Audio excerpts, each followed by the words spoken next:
Hi!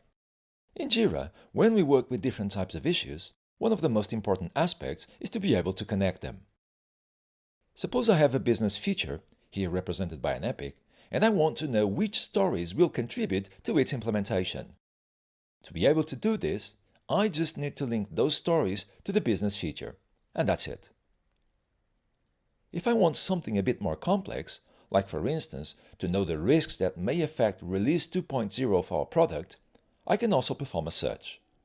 For this, I just need to ensure that risks are properly linked to the features and the features linked to the stories that are part of release 2.0.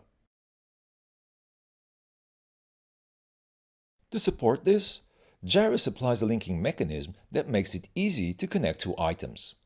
The only thing that you need to do is to choose the link you want to use and the item that you want to link to. And that's it.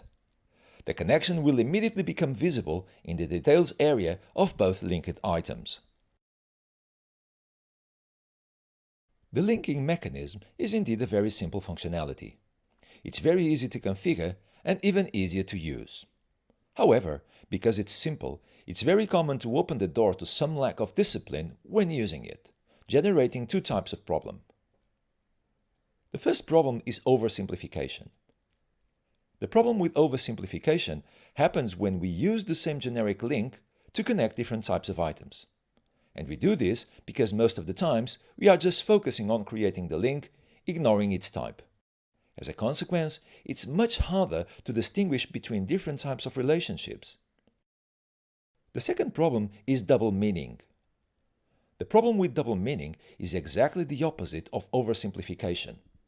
It happens when several similar links are used undifferentiatedly, creating some obvious confusion.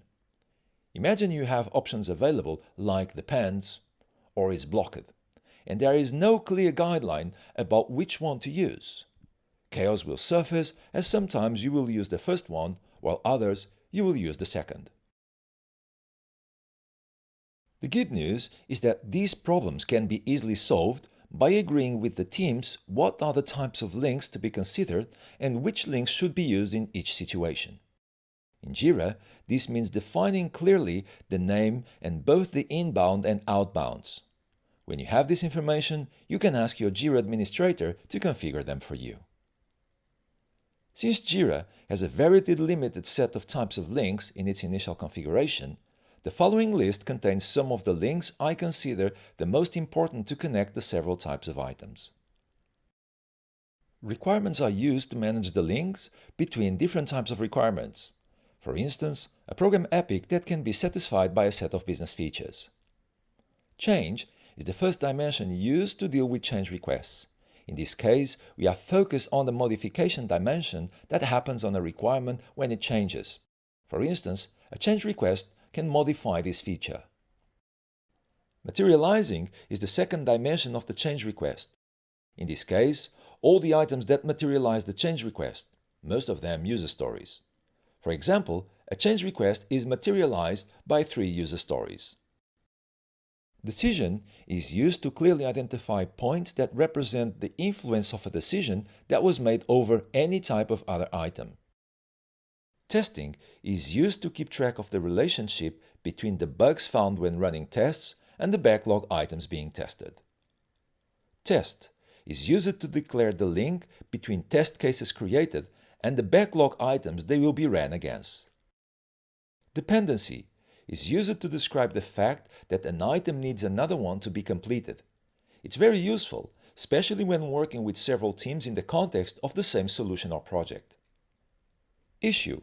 It's used to describe something that can block other items. Risk is used to connect the risks to the corresponding items that may be impacted by that risk. Production support is used to establish a link between a support request and all the items that can be part of that resolution of that request. Now that we have seen why linking items is important and which links I recommend you to use, in the next video I will show you some examples on how to apply them.